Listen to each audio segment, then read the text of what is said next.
Cinema के सभी देखने वालों की खिदमत में मैं जावेद नसीम अपना आदाब, सलाम, नमस्कार और सत श्री अकाल पेश करता हूँ।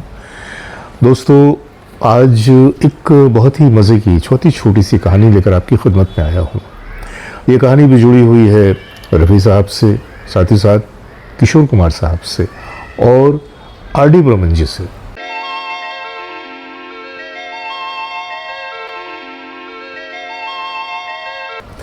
कहानी कुछ यूँ है कि आर.डी. बर्मन के जो असिस्टेंट्स हुआ करते थे, उनमें उनके जो चीफ असिस्टेंट थे, उनका नाम था वासुदेव चक्रवर्ती, बंगाल के थे। और ये शायद आपको मालूम होगा कि बंगाली हजरात मछलियों के बड़े शौकीन होते हैं। और बंगाली हजरात अगर मछलियों के शौकीन हैं भी तो इसमें कोई हैरत की बात नहीं, क्योंकि ख़ुद हमारे रफ़ी साहब वो मछलियों के बड़े शौकीन थे। और जब कभी वो कलकत्ता आया करते थे प्रोग्राम करने के लिए, तो यहाँ पे ख़ास तौर से मछलियाँ खाते थे, क्योंकि वो उनकी पसंदीदा डिश थी। ये तो पता ही है कि रफ़ी साहब खाने पीने के मामले में बड़े ही शौकीन आदमी थे। और इस तरह से जो मछलियों के तरह तरह के जो डिशेस होते थे, ये भी उन्हें बड़े पसंद आते थे। नॉर्थ कोलकाता में एक दुकान हुआ करती थी, उस ज़माने में दुकान का नाम था मालंचो। और ये जो मालंचो दुकान थी, इसमें फ़िशेस के जो आइटम बनते थे वो बहुत ही तरह तरह के और बहुत ही लजीज और लाजवाब। उनकी बड़ी शोहरत थी, इतनी शोहरत थी कि दूसरे शहरों में भी मालंचो की बनाई हुई मछलियाँ वो भेजी जाती थी। वासुदेव चक्रवर्ती जब भी कलकत्ते आते तो मालंचो की मछलियाँ खाते, और न सिर्फ के खाते बल्कि साथ में ले भी जाते और वहाँ से ऑर्डर देकर मालंचो की मछलियाँ मंगवाते थे। इनका ख़ास अंदाज़ होता था कि फ़िश के अंदर वो तमाम तरह तरह के मसाले वगैरह भर के उसे वो तैयार करते थे। और वो जो मछली होती थी, वो कहते हैं कि इतनी उसमें लज्जत होती थी कि खाने वाला वो जो कहते हैं ना कि उंगलियां चाटता रह जाए, कुछ ऐसी कैफियत उस मछली की हुआ करती थी। जब कभी मालंचो की मछली बॉम्बे भेजी जाती या मंगवाई जाती, तो राहुल देव बर्मन हमेशा किशोर कुमार को फ़ोन करते और कहते कि मालंचो की मछली आई है। और फिर किशोर कुमार साहब सारा काम छोड़कर राहुल देव बर्मन के घर की तरफ रवाना होते। लेकिन साथ ही साथ एक काम वो ये करते कि रफ़ी साहब को फ़ोन करते और कहते कि रफ़ी भाई, मालंचो की मछली आई है, चले। और फिर दोनों साथ साथ जाते और वहाँ पे फिर मछलियों की ज़ियाफ़त होती और सब दोस्त मिलकर राहुल देव बर्मन के घर में अक्सर व बेशतर मालंचो की मछली खाया करते थे।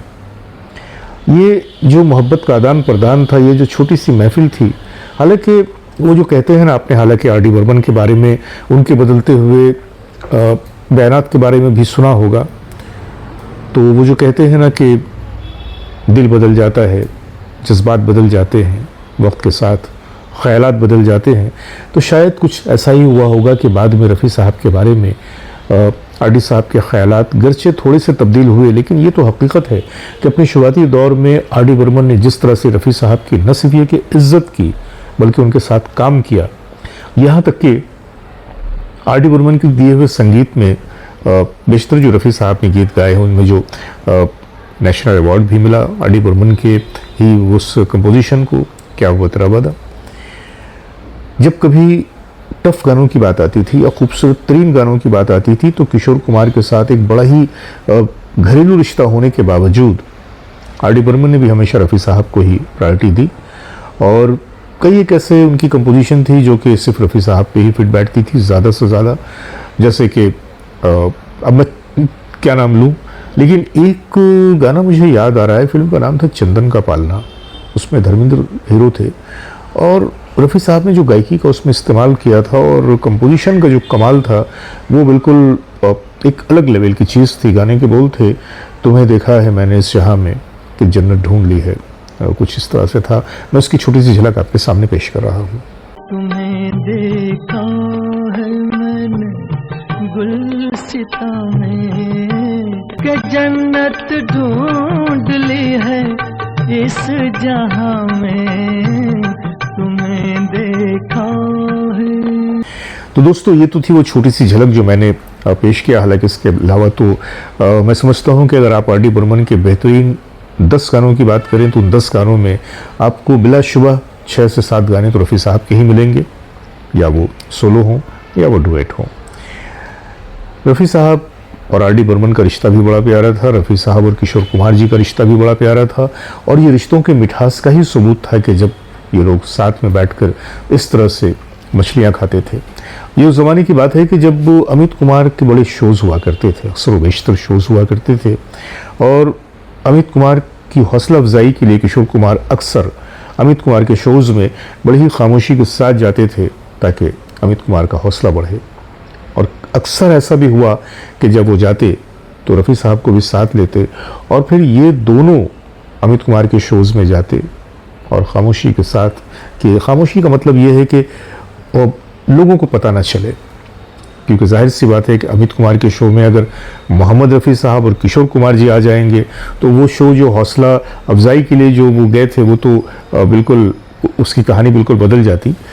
तो बहरहाल ऐसा भी हुआ कि जब अमित कुमार के शोज़ में रफ़ी साहब और किशोर कुमार जी जाया करते थे, तो ये जो तमाम वाक़यात हैं अगर आप इन्हें देखें तो इसमें सिर्फ़ और सिर्फ आपको मोहब्बतें नज़र आएंगी, रिश्तों की गहराई और मजबूती नज़र आएगी। लेकिन बड़े अफसोस की बात है कि रफ़ी साहब के परस्तारों ने और किशोर कुमार जी के परस्तारों ने आपस में न जाने कैसी कैसी रस्साकशी शुरू कर दी और न जाने कैसे कैसे अफसाने गढ़ दिए।